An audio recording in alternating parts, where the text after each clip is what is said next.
Ladies and gentlemen, this is David Mirikitani with another episode of MatChat. We're brought to you by Nike Wrestling. Go to athleteps.com for all your Nike gear, including the new release that's coming out this week, but still a little under wraps. Pure and Clean Sports and Resilite.com, the mat company. We appreciate all those guys, those people, those relationships, and those companies.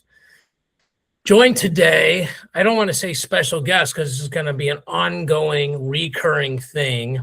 My good friend Marcus Hoehn from Thoroughbred Wrestling Academy. For those of you that recognize Marcus, he and I did weighing in for a while, almost a year, I think. And one of the best episodes that we were told was the best episode was when we broke down the Zane Retherford Yianni Diakomahalis we'll call it Brickgate match. Marcus, how are you? I'm doing great. Yourself? I'm good, man. It's Monday, back to the grind. And but anyway, that was received very well. And I think there's a lot of people out there breaking down technique or showing technique, and good on all of them. But I will say this: if people are showing technique on people that are 100 pounds lighter than them, or you're 30 and your uki is 9, things like that, maybe reevaluate why it's that way. You know, as somebody who grew up the son of somebody who never, ever lacked an answer for technique or a strategy, and the importance of that in martial arts, there's a right way to teach technique. So I don't know that this is going to be so much teaching technique, but it's going to be a lot about talking about matches that have happened and trying to keep things fresh and relevant. So I will say on the YouTube page, if there's a great match with a ton of scrambling, a ton of maybe movements that we haven't seen in a while, you know, just go ahead and comment there. If we can get to it, we will. We're going to try to stay fairly current. But if there's no match that really stands out, we'll go back in the archives. I mean, I was live at the Ed Banach Mark Schultz match. That would be, I don't know how much there is to break down, except they both just went for it. But so anyway, Marcus, you've coached a ton of stud, just so people understand your credibility and credentials. I don't want to make you say it, but Mizzou starter, national qualifier, top 6 seed at nationals, maybe top 5. If I've got that wrong, I apologize. Was it Big 8 or Big 12 when you won it? Big 12. Big 12 champ. Didn't mean to age you, sorry. And beat Gallic, beat a ton of studs along the way. You're now the founder and head coach of Thoroughbred Wrestling Academy here in St. Louis. You've had, I know you would say, the privilege of coaching guys like Nick Lee, the Rainies, Jackson Tucker, you know, just a ton of studs, and both on the boys and the girls side. Jack Dara, just a bunch of kids. And when I say coach them, not like they came into one practice and now you claim everything they do ever since. So I guess we have some of those conversations off air, but it's nice to be able to, these are the kind of people, if you ask them, where did I get better, you know, Thoroughbred. And probably the most recent one that a lot of people know is Colin Rutland, who was a cadet freestyle national champ, O-dub, and you'll tell me if I got this right or wrong, but outscored his opponent something like 61-1. 72-2, I think it was. Somewhere around 7 matches, not 6. Yeah. So anyway, tell me, and I think we're gonna call this segment Marcus and the Mercat. If you don't know why, then you'll just have to keep watching. Or you could tell them if you want. So either way. Well, it's just Mirikitani, man. You're the Mirkat. Yeah. You got 2 nicknames, 2 animal personas, the Mirkat. So. Yeah. Couture started calling me Mirkat. And then you got it went silent for a second. Say the last thing again. Go ahead. Said I'm like a tiny polar bear. Like a baby Mako. There you go. So Couture started calling me that, and then Pritz started calling me that in front of everybody in the wrestling world, and it kind of stuck. And, you know, nicknames are cool, especially at my age, so I'll take it. All right, so you and I were talking. You had a car emergency on Friday. We were going to do this. We'll probably try to do these on Monday, though. It probably makes sense, right? Like right after the weekend, get a match that's fresh. There were a ton of matches this weekend, but we're going to go back to one from the Southern Scuffle. that got a lot of juice. Joe Sealey, Daniel Zepeda. For people that just love wrestling but don't nerd out about all this stuff, Joe Sealey was a massive recruit out of Wyoming Seminary. Easily a top 20 kid, pound for pound in his class. He is a redshirt freshman right now at Penn State. He had a really, really close match with PJ Duke this year, which basically decided the spot. And it's interesting because there's Duke and Kasak there. But anyway, he's a super high guy. He's a guy that would be probably round of 12, round of 16, if not higher right now. And then Daniel Zepeda. And I got to see Sealey in person at Hall of Fame duels. I think you did too. That was one we went to together. Mm-hmm. And then Daniel Zepeda from Gilroy. Let me give Sealey his flowers. Wyoming Sem, Cornell Robinson in that group. Daniel Zepeda from Gilroy, Daniel Cormier. We were lucky enough to get him in the Beat the Streets Boston event against Alex Braun, and that score was like 18-17, and everybody swore that match was rigged, and it was not. It was just awesome. So Pat Martinez and I got to do the commentary there. His nickname, which we were going to turn the volume down on the commentary so we can talk, but his nickname is Sauce, which Spay and Fretwell correctly point out. Both these guys are super nice kids. I know Zepeda a little better just from working with him individually. And a big time recruit as well. He went 2 out of 3 with Bassett. He tech pinned him, then Bassett beat him, and then he lost to him in overtime at Super 32 the last time they wrestled when Daniel was a senior and Bassett was a junior. So, and Jackson Arrington is out for the year. So I think we're going to see Zepeda this year. I feel like that's probably going to happen now. So, because Arrington will come back and they can redshirt him. And anyway, that's a conversation for another day. But this is the finals of the Southern Scuffle. You know, Marcus, before we get into the match, like you and I talk about the kids that come through Border Brawl or Thoroughbred and how we think they're going to score points at the national tournament, especially on the boys or men's side. I think these are 2 kids that are probably going to end up scoring a lot of points. Would you agree with that? Yeah. And are you specifically mean in a match or at NCAA team points? Because I think probably both. Yeah, I meant at the NCAA. There were a lot of points in this match, but these guys did not wrestle a lot of 4-2-year-old, 3-2, 1 takedown stand-around matches. So, right. and if they did, they probably would not be on this segment. Right. Need to break down 6 minutes of standing around on 1 scramble. So anyway, all right, we're going to see how this works. So I need to, first of all, share the screen. That would be very, very helpful.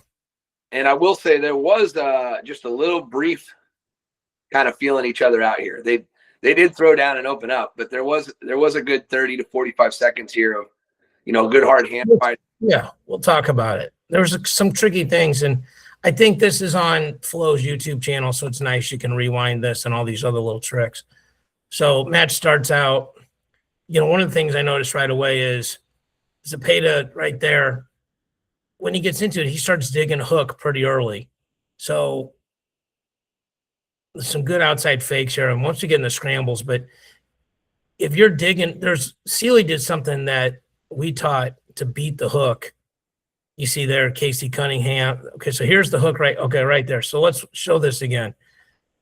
He does something really smart here. This is going to be a section you probably need to watch, guys, and not just listen. So right here is a pause. With that overhook arm, Marcus, he puts his hand palm up on the same side thigh, and that's a lot of pressure there, right? Yeah, and if we can you don't have to rewind, but just backing up, talking about it for a second, and you can rewind it if you want to see this. But what I noticed too is that in the first 5 to 10 seconds here, Sealey is taking ground, right? But he's attacking with his right hand, okay? And so Zepeda does not initially put in that underhook right out of the gate. He sees that he's losing ground here, and he's having to circle and reestablish his position on the mat. And then I feel like he adapted and started using that hook more heavier to slow Sealey down from moving forward as much, because Sealey was taking a lot of ground early, moving forward, kind of crowding him and getting heavy and there with that left hand, but he's mostly with his right hand. And snap. There's 2-3 snap attempts. Yeah. then once Zepeda gets that underhook, you can see Sealey has to stop taking ground. He has to find his way out of that underhook and kind of quit pressure. Here it is. Here. Yeah, here it is. So if you're watching this, if you're watching this right arm, what Sealey does is a very, very easy, simple movement to beat underhook. Right there, palm up. It hyperextends the guy's elbow. And he goes back to like a, what you traditionally be elbow in, sliding out of that. But one thing we talk about is if you just try to escape that underhook, elbow in, with nothing before it, you open up for a knee pull really easily. And so explain that. So, if someone with an underhook, they have a controlling tie and they're on the inside of your arms, and so they can attack, especially that near head inside single, or even duck it to a high crotch or head outside attack. But if I bring my arm over the top to take it down, I have that brief moment that I'm opening up for attack here. And if I haven't done anything to make my opponent move the other way away from me, then they're pressuring in because they have the controlling tie. So if they're pressuring in and I open up, they're going to just level change in on that attack. Like a knee pull is really hard to stop there. But if you can do like a whizzer kick, or here, like down, thigh blocking there with that inside palm, you can kind of, get them to stop moving forward or even step back. And then you can take that arm out. And I think if you rewind it there, you can see he palm up, like you said, inside the thigh. And he actually even circles into it to make Zepeda step back here. So from that underhook here, he palms down and circles till he takes that left leg back. So now he's not moving forward, and he can take that arm out without as much risk of an attack. So you explained it great, but for me to I'm one of those people, make sure I understand it. Maybe it'll help clarity. So Zepeda's got a lefty underhook. We're all waving our arms around here, but kind of Sealey's going palm up on the right, on his right side, and he also circles to that right side, which takes the open side away from Zepeda to be able to attack, like a sweep or knee pull, anything he wants, maybe even a low level theoretically, but any attack to the offside of the body. So that's important. I would tell you, even if you just start palming up, you at least make the guy do one more move. And that's a lot of, like, especially in jiu-jitsu, like, hey, you stop the arm bar, make him rotate to a triangle, make him change the normal plot, like make him change. And hopefully somewhere along the way, they don't execute. So that if people don't know how to beat an underhook, this is a very simple way to beat an underhook and efficient. All right, we'll let it run here for a little bit. This match gets real fun. So there's a bunch of hand fighting here. So I'm going to go forward here because they get in a very interesting position here. Yeah, and I talk about that shot that Sealey hits here. That kind of, is the catalyst for all the action that follows afterwards. But he hits collar tie, outside collar tie, over tie, snap down to an ankle pick, classic Penn State Cale Sanderson system. But he leaves his you'll see he leaves his right hand up. Yeah, I saw this. Yeah. So one of the things I think that's important for people that are watching this is these guys are not hanging on ties, are they, Marcus? No, we have something we call the 3-second rule. And these guys aren't even breaking the 2-second rule, which is, basically not staying in the same tie and same position, stagnant on the third count is when people will attack. So if I give up an underhook and I stay there, 1, 2, the 3 is when you'll see the shot. And you can probably even see this here with this over tie, because Zepeda kind of lets him stay in that over collar tie just like 1 second too long. And then he pulls down and hits that leg attack. And then Sealey just, and not to get too ahead of myself here, but the other thing is we talk about, this is one of the positions, Kyle Snyder used to do this really well. Once he started going to went over to Penn State, was pulling that collar tie down, ankle pick. And then we call it like an algorithm or a decision gateway, which is if then, right? So if I pull down and that head has any point where it stops coming down, I have to let go. And if I can get it down, then I can ankle pick and kind of pop them backwards. But if I don't get it down below a certain point, I have to let it go so the head pops up and I can attack up into the hips. And Sealey that head stops, Zepeda's head stops, and he doesn't let it go. He stays on it, and his hand kind of comes back up, and he still goes in, and that's where you'll see what happens. Well, you already know what happens, but everyone else will see what. No, but basically, like, hey, I try to bring your head to the mat, to your knee, whatever, and if you're posturing, that opens up a different line of attack. and I can't stick with the initial attack thought because my dad would call it a high-low, where you have one hand high, one hand low, and that creates problems. So here we go. Because we're 2 minutes into this match. We're going to have to speed it up a little bit. So here's the overtie you're talking about here. And like you said, hold on, go back. Count that. Let's play that in real time and count it. Ready? Inside. 1, 2, 3. You're right on it. Yeah, you're right on it. So, and he does leave his hand high here. We'll let the whole sequence play through. Catches an underhook and ends up in a Merkel, basically, which is really crafty. And one thing there, and you don't have to play it back again. People can play it back and see it. And it'll come into play for the position later on the other way around. But Zepeda did an excellent job of getting hip to hip. No space. Hip to hip, tight, tight, tight. Crowd.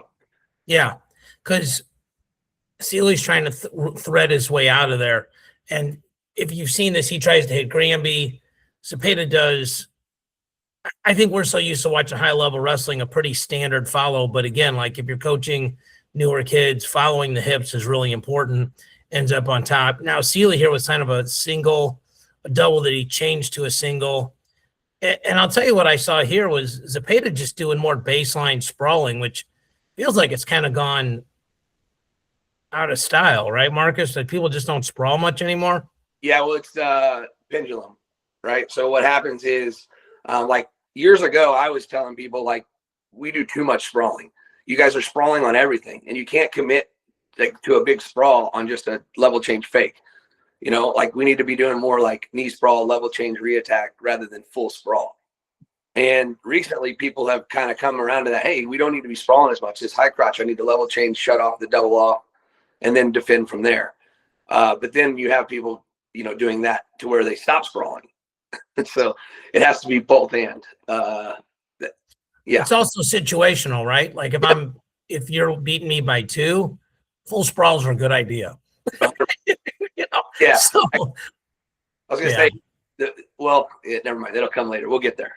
Yeah. Well, the other thing too is like if you're beating me by 2 and you attack, it's almost better. I'd rather have you in on my legs where we can wrestle than you in perfect stance out front, especially if there's no stall warnings, even if there's one, because it's hard now to get, the gap between the takedown and escape is 2 now, not 1. And it's the same. It's basically the same as a freestyle takedown, 2-0-3-1. All right. We're going to let this run. At the end, don't let me forget, we'll mention that sprawl again because I got a hot take on that. Yeah, we're going to watch this last 30 seconds of the period because it was bananas.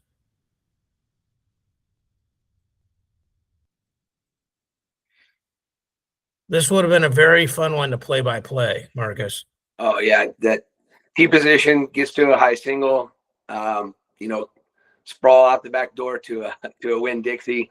Zepeda did an excellent job of, like we talk about, whenever you get caught in something, you have to go with it twice as hard. Don't fight it. Like when you're caught, but you got to go with it. And he rolls through that Winn-Dixie instead of getting caught on his back trying to fight it. He went with it hard, found his way out. But one thing Zepeda did multiple times in this match, and, to Sealey's credit, he was kind of forcing it to happen as well. But Zepeda was allowing it to happen, is getting up to that seatbelt position instead of staying below the butt right here. He's looking for that far leg, but then he allows Sealey to pull that arm up above the butt. And then that's where at the edge of the mat there, it's just going to be really hard to finish on somebody tough once you get above the butt in that seatbelt position, which comes right back to that same position again. Hard to finish there. There's 2 things you said there that I'd like to just make sure people heard. Number one, that seatbelt position, if you just stand next to a person, I put my arm around you and you put in a fake whizzer, it's pretty strong. The more I drop my arm down, the weaker your whizzer gets. And so, and really the line of demarcation is your rear end, like once I get below there, it's a lot less. So the second thing you said is something I've talked to several coaches about, especially like when you're caught in a leg lace. Like once you're caught, stop trying to fight it. Like when you try to fight it, it's like a gear that you hear that click, click, click, click, and then it's locked in. And so when they start lacing you, go faster. And any of these things, go faster. Like you said, go twice as hard. Twice as hard is a a very smart way to say it. Obviously, you don't need me to tell you that, but just from, I think hopefully people will start using these things, and maybe it's just they explain it to their friends when they're watching it on TV or Flow or whatever, or some of these guys that are coaching, or maybe a lot of these folks watching, they have a son or daughter wrestling. And like, once you get caught, but that takes some wrestling IQ to go with it. Cause in the beginning, when you're coaching kids that are starting, and that's, I think, the hardest thing to do. Like, I think if you know technique and strategy, if you know wrestling, it's easier to take a great guy and make him special, or a good guy or girl and make him great. Like, the patience level for the beginning and teaching them absolute sound fundamentals so somebody else later doesn't have to unscrew them up is a very big difference. Couple things there. So on the tail end of that, with the kids, I think I don't say accidentally, like, you accidentally said something in a way that I think you meant to say it, but for slightly off topic to what I was going to say was a lot of times I feel like what youth coaches do is they're trying to make their kids great. And you said, take a good kid to great, right? But that's how it works. You get good, then you get great. And so we got to take these youth kids and make them good, then we can make them great, right? And that's where people lack the patience, is they want them to be great because they taught them the great technique right now. The other part is going back to when I said twice as hard, that was kind of an allusion to something we talk about, is like thinking of it like an equation. When someone hits a move, they've done a lot. They have a calculation in their head of like how much pressure to hit and how people react and how it goes. What happens is when you catch me and I go with it, I'm adding unaccounted for force into the equation, right? So then you overdo the move because there's added force into it that wasn't originally calculated when you hit it against most people who fight it instead of going with it. So like one we talked about this weekend was a cradle with youth kids is very common. Is they'll get a far side cradle, go to the same side as a cradle like they're supposed to, but instead of bumping hip to hip over to the hip, they pull the head up and back, right? And as they pull the head up and back, if a kid's fighting, and then they go with it really hard, that pull back has now got twice as much force than you're used to feeling when they roll through. So then they go all the way over, all the way to their base, and you lose the back points on the cradle. I'll just take a really big picture one. My sophomore year, I was good enough to win state, but not strong enough to win state. I was a 119-pounder and max benched 135. And my dad, in his infinite wisdom, said, if they push, you pull. You don't push back. So it's basically a more specific extrapolation of that idea that, hey, if this guy's bullying you, in any position, right? Like if you're super good at penetrating like post high crotch, me bumping you is probably not going to work if that's your bread and butter takedown, like you're ready for that resistance. But, if I'm diving corner or mainly like, can I get your shoulder out of the pocket somehow and then wrestle from a different position? And the amount of resistance, like you're saying, you hit something, you expect it to be this level of difficult. So, okay, we're about to see a really nasty overshrug here. So I want to make sure I was letting this run for a little bit while you were talking because there was just, not that this isn't important, but this is hand fighting. Watch this right here. Yeah, this is such a hard move to hit. I can't do this. I never figured this move out. Okay, so I wish we're going to have to figure out if YouTube has slow motion. But yeah, do playback speed at the settings. So click that gearbox down at the bottom. Okay. Playback speed? Yeah. Okay, so 0.25. Okay, here we go. Learn something new every day. Look at that. Well, it's crazy at my age. I'm so young. He kind of doesn't do it like that, and it still works, which is kind of impressive to me because I was taught that you have to take that, like his right hand, and actually put it behind your back when you do this. But he kind of stays in front of his chest when he does it. And I don't know, if that was because Zepeda didn't have it as deep. He's got a shallow hook here, and he just throws it like a wizard, like a guitar player. And then Zepeda, so smart, goes, we call this a reverse single leg. I don't know what you call it. Yeah, I'm the worst with names. I'm like, when you're here. Well, that's not going to be great for the pod, but well, this position, so this reverse single or a back reach lock here.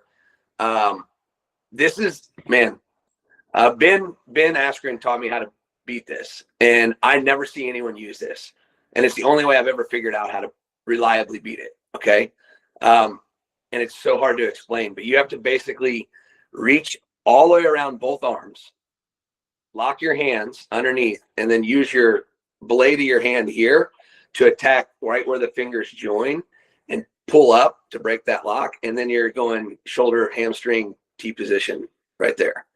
But so the last part is to get to the last part is difficult. The last part is chase hamstring once you've got a corner. I saw Ben do the move, the reverse single a ton. Yeah. You know, he was one of the first guys to do it. Yeah. I mean, before, if you got the corner on a guy, it was just, you got the corner and you scored. Well, and that's one thing that if we don't need to go back to it, but that first sequence, that is something that Sealey was not able to do, right? He ended up over the front leg and tried to high leg over to beat that first scramble sequence. But he didn't get that hand to the inside where he could grab either a high crotch or that back leg single. So this, by the way, this half speed thing is awesome. So, I mean, this is just them going through a scramble. They look like, yeah, hold on, go back there. Sorry, I didn't mean to cut you off, but this is something I saw earlier too. This is one of those rare positions. If you follow the rules of thumb, it's actually worse, right? So if we go back to right, keep going. Boom. Okay, right here. So, you know, Zepeda's on his butt, and he's going to be turning, and he's going to kind of be on his hip, right? And generally, we don't want to wrestle from our butt or from our hip. But this is one of those positions that if you go too quickly off of your hip up to your base, it causes you to lose the position. And that's what happens here with Zepeda, is he goes to his knees, which opens up the angle to catch, or Sealey catches that ankle, and he's able to find the angle on that ankle instead of staying on his hip here and hiding his feet. Yeah, like mule kicking out and keep him in front of you. Yeah. So anyway, this is really, so Sealey has like double grip, and the one thing he's got here that my dad teaches a lot is when you grip, your hands are stronger with your thumb over. People don't understand that. Like when you're here, you're using a different set. I can't even feel like my forearm is more locked here. I mean, it helps. I'm so jacked, but yeah, right. But when you're hooking here, especially like when you're getting wrist bars and things like that, because the mat can be your thumb. Yep. And you can pull in harder this way than this way. So anyway, another little tricky little thing here that makes a big difference. So he actually, you know, right here, he's not in terrible position here. He's got to get to the foot and start working it. But yeah, this is great. But then right here, boom, opens up that angle for him to reach inside and grab that ankle. And that's where you start to lose this position. He also does something really well here. He posts the foot on the mat. Yep. Yeah. So he tries to create a shelf. And they said on the commentary he posted it, but I don't think he posted it. See, both feet, both hands on one foot, so he can create. Then he drags. And this is where just body type, right? Like if you have more flexibility in your hips, if you're a little bit longer person, you know, super tall guys like you and me. Yeah, that's like right there. A lot of kids do. They have the right idea here, but they rush it and they don't give themselves quite enough mat space to finish that takedown. So they go for that, and then their toe gets dragged out, and they don't get the takedown. So if this was one of my kids, Sealey, I'd be saying like that was great. Next time I would advise like just try to get it in just a little further. But he did it. So I mean, what am I saying? He got the takedown. Well, I mean, honestly, that's some of the easiest times to coach somebody are when they won, right? Like it's easier to take criticism when you won than when you've lost, even when, you know, like you can mentally handle it. Mm-hmm.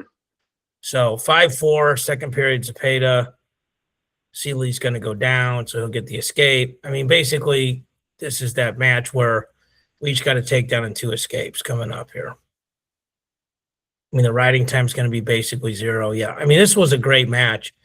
You know, it's 5-5. You got people from the other mat flying onto your mat. It's about as good as it gets.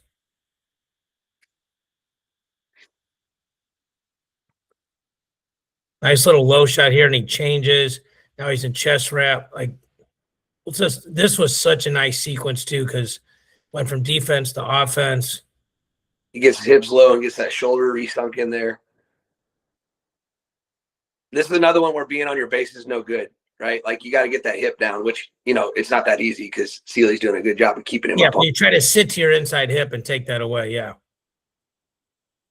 And you see this position a lot. Like, you're supposed to pick a leg and turn, but it's not that easy. Right. And Zepeda did the right thing here of turning that knee up, getting all his weight forward on the foot, right? And driving knee over, basically. So this is interesting because at this point you kind of think Zepeda at worst is going to go in overtime, right? So he does this. That was really smart too, like really smart right there. But it wasn't a takedown. No. But like I think even Fretwell pointed it out, and I think you made a really good point.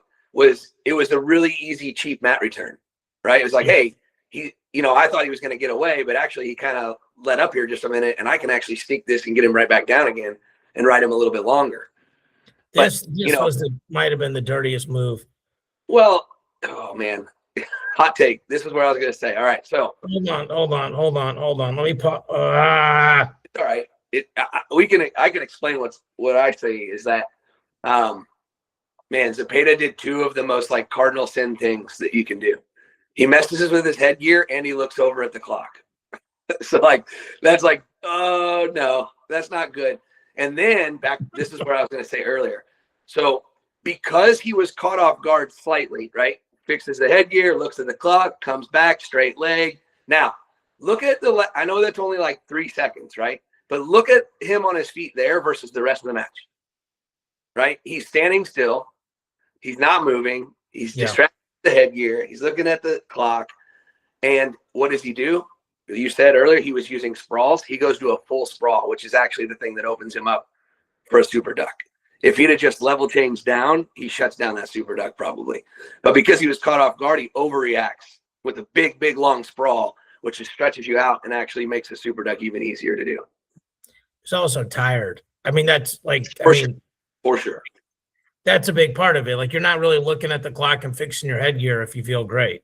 Also, I'm going to do armchair diagnosis here. That's a meniscus tear. Really? You don't think he just rolled his ankle? No. Now, I don't think that means necessarily because, like, if you just do a shave, you're out like 2 weeks. So it may not be a big deal. We just may not see him for a couple weeks. And depending on how bad it is, they may not even repair it. Like, he might be all right to wrestle in just a week or two with a little bit of healing. I don't know how bad it would be. And maybe it's nothing. Maybe you just tweaked it. But usually that's where you see his toe got trapped and he turned. So his knee turned, toe stayed. And that's when you see meniscus tear. Well, the end of this match is, Zepeda trying to wrestle and Sealey actually just being a really good sport and not trying to kill him. Yeah. It's a great match though. Like, unbelievable match. I think if you're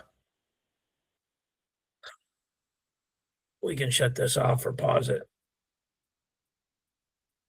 Yeah, just a lot of good action, entertaining, definitely from a spectator standpoint. And I know, when we do this, the job is to kind of pick it apart. But there's nothing terrible about this. There's a lot of great action, a lot of great stuff, a lot of high level. We're also picking apart two kids. One that has, was in high school back in June. Another one that hasn't started. Maybe it started 2 varsity matches in spot starts, and the potential in these kids. And we're both agreeing. Like, it's not like one of us hit our heads and said, this guy's not going to be very good. Like, they're both going to be special. But they don't have a ton of the college mat time. Yeah. So a couple things I think to take away. Number one, that palm up beat the underhook. That's important. Number two, like, when you get in that waterfall position, understand the same. And that's what's hard about wrestling. Like, the same thing doesn't work every time, right? Like, sometimes you should be on your knees and sometimes you should be on your butt. And the same thing on the high crotch position, right? Like, if I have good position, I want my shoulder in the pocket, head up, cutting corner, bring my outside power leg up. Once you beat that shoulder, I'm probably better off getting to my hip and hiding my hips so you can't climb me. And my dad taught me that beat the shoulder thing because I was so weak. But when it got to high school, it was really easy because nobody really back then, it was 100 years ago, nobody knew that. And what happened is, like, most guys are a right-hand shot. And so I'd get my left hand on their armpit and just take it from perfect position and just a little bit past. And because I wasn't strong, I was really good at being clingy and, climbing and just inching up and steadily improving it. And guys did not roll to improve it. They just kept trying to back up, to get their shoulder back in the pocket. And it made it even easier because you're like, when you back up, your momentum's backwards. That helps bring me up, and then once I square my hips up, that grip popped. I mean, I got a lot of takedowns like that against guys who are a lot stronger than me. So overall, I just thought it was a really, really well done, really good match. I think at some point we're probably going to get the Larkins in here because some of their scrambling is really high level and they do some things that are special with their length and things like that. So, yeah. And you mentioned some, speaking of the Larkins, but you mentioned earlier some kids that wrestled for us, and Larkin did have a win over Vinny Zerban, who's a former TWA guy. And that was an impressive win for a young guy coming out. Vinny is no slouch. He's tough. Yeah, Vinny's like he may have wrestled in the most border brawls. I think him and Angelina Vargas are very, like 3 or 4 each. I mean, certainly on the boys' side. Yeah, and I got to work with Vinny as well when he was at CBC with Cornell Robinson. And I think was ranked 4th in the country. I guess we can say this. I mean, I think everybody knows by now, but I actually spoke with Eric Larkin and he said that the cut was just too hard for Caleb. The move up's obviously permanent. And he's really struggled beating the number 4, number 1 guy in his first 2 matches at 157. So, it's funny how very quickly the narrative goes from, man, I wonder how he's going to do, to this guy's the bad draw for everybody else now. So, yeah, I think if you're good at wrestling, you're going to be good at wrestling at any weight, but there's obviously some adjustments and body style things. I know for me, it wasn't so much a strength thing at 49 out of 41. It was more leverage, like the length of 49 was way harder to deal with than the guys at 41. Yeah. It wasn't power, it's just leverage. Yeah. I would. Sorry, but also like the build of a guy like a Zerban or a Larkin, you don't have to worry so much about if you go up in weight giving up leverage. You're long. No, and if anything, maybe those guys are a little slower. And so your speed, maybe you weren't that fast at the lower weight. I would 100% agree with what you said, but then we're seeing certain exceptions like a Nasir Bailey, like a Figueroa. And maybe it's not that they're not good at wrestling. Maybe they're just maybe they didn't actually get bigger. Maybe they just got moved up. And Figs feels like he just doesn't love the sport the way he did when he made his amazing run, and I think everybody, even if you do everything perfect, you hit a point at which you stop getting better, right? Like we all have the day where we don't get better than that day, right? And you can't really pinpoint it. But sometimes that happens for guys when they're a senior in high school, and sometimes it happens when they're 3rd year in college, and sometimes it doesn't happen until, they're Jordan Burroughs and they're in their mid-30s. And but everybody has that day at which you stop moving upward, you start going downward. And what's the hill, right? It's the bell curve, right? And at some point you get to the top of the bell curve, and then your goal is to stay at the top as long as you can before you start sliding down it. It's funny you mentioned Burroughs because there's no way to prove this. I think if there wasn't COVID, I'd have picked Burroughs to beat Dake in 2020. Again, it's just, I'm not even going to say a smart guy watching, but somebody watching wrestling who got to commentate them. But you're like, I just felt like he was still a little better than him at that point, but Dake was still getting better, and I felt like Burroughs was starting to get worse. And it's all margins at that point, right? And even though Dake beat him by a lot, I feel like it was just one thing. Like, could Burroughs been 5 to 10% more explosive to get the feet off the ground before the chest lock happened? And he didn't have his fastball in 21. He figured it out afterwards, but non-Olympic weight classes have a lot to do with that too. And listen, these guys are 10,000 times better than I was. But it is interesting where, it's kind of like, hey, you on your best day, me on my best day, that's probably a fun match. Like now you're training every day, it would not be a fun match. Right. Like I'm older than you. When I was at my peak and you were 6, it was not a fun match.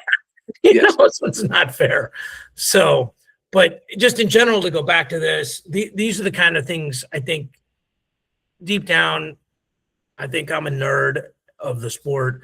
And I say that in a complimentary way. I think you are too.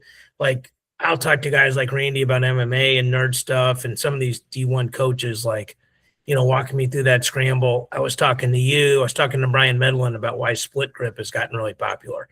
And not just, because it does this, but like a very specific reason and what it does to the hip and the heel and specific parts of the body.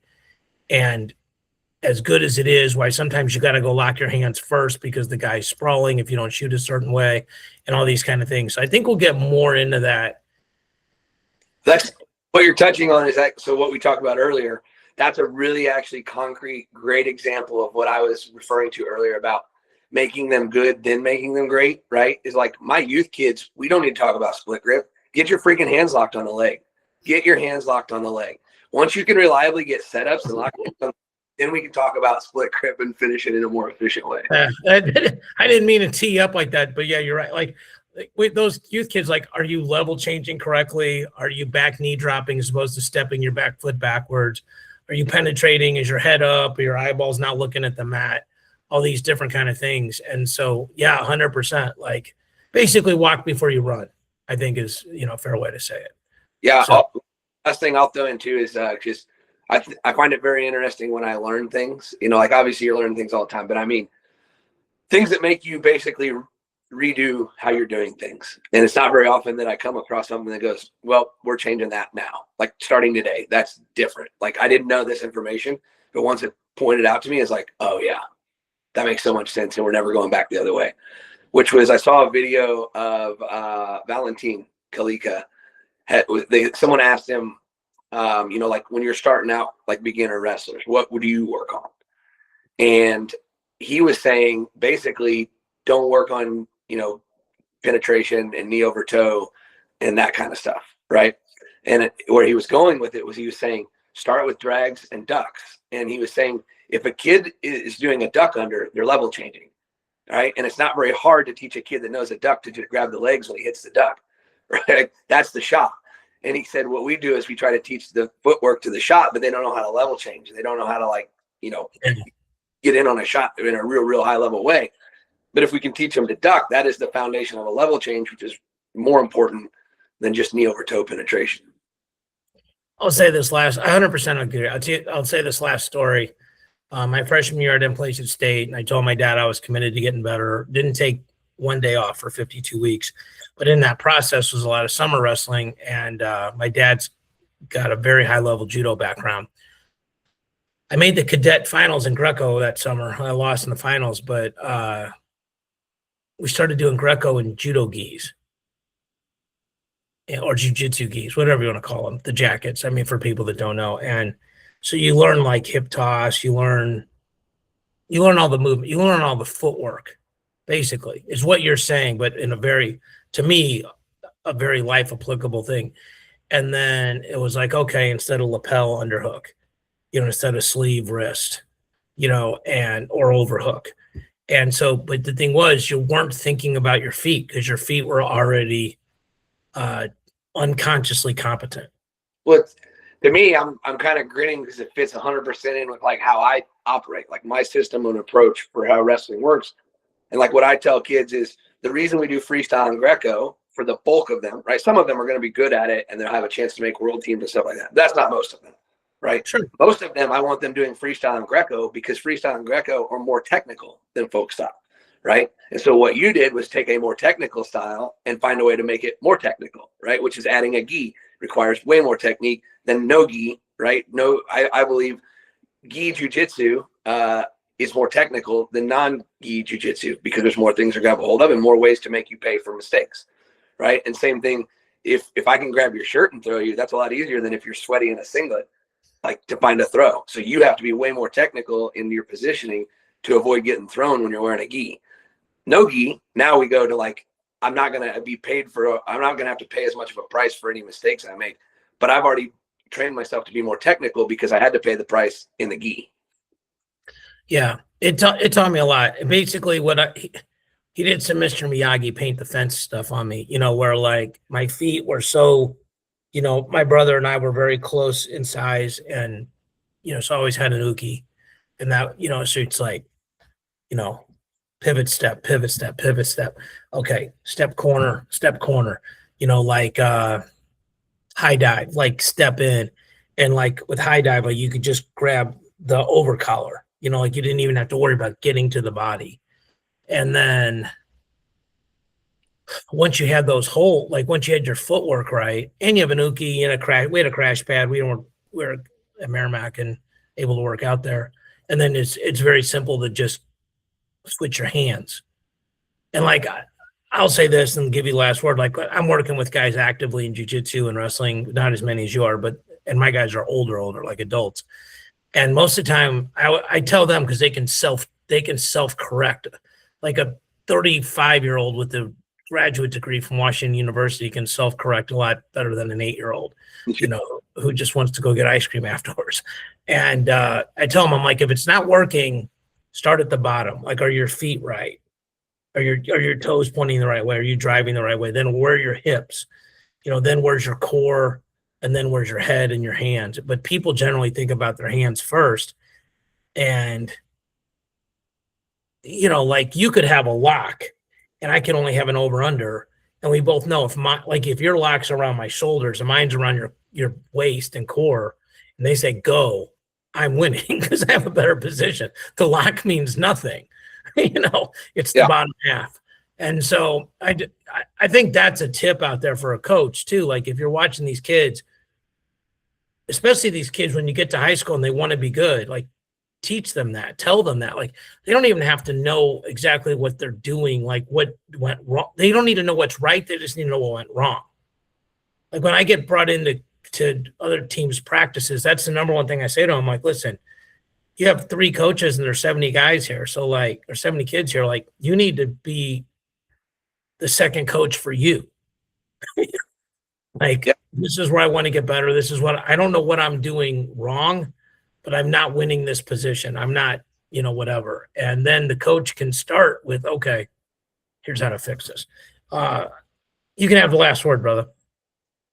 Nothing to add to that. I appreciate the opportunity to jump on here. This is one of the things that I love to do. So to be able to go through and watch, I don't get to watch as much as I would like to. I'm not as able to be as much of a fan as I would like to, just with the busyness of everything. So having a set day and time to discuss a high-level match that I have to go watch, no complaints there. So appreciate the opportunity. Yeah, if we don't have anything this weekend, we can certainly go back to Doc B and national duels and all that. I have a feeling Penn State, Iowa this weekend may have a good scramble or two that we can talk about. I think what was great about the Sealey Sauce match was there was multiple scrambles. Both guys won one. That theoretically makes it a little more interesting. Yeah. And it was a very close match, really close match. So anyway. Probably could have made an hour and a half podcast out of that match if we really wanted to. I think for the sake of viewership, it's probably better. So right. Anyway, he's Marcus. I'm the Mirkat. Thanks for watching and listening. We will see y'all next week.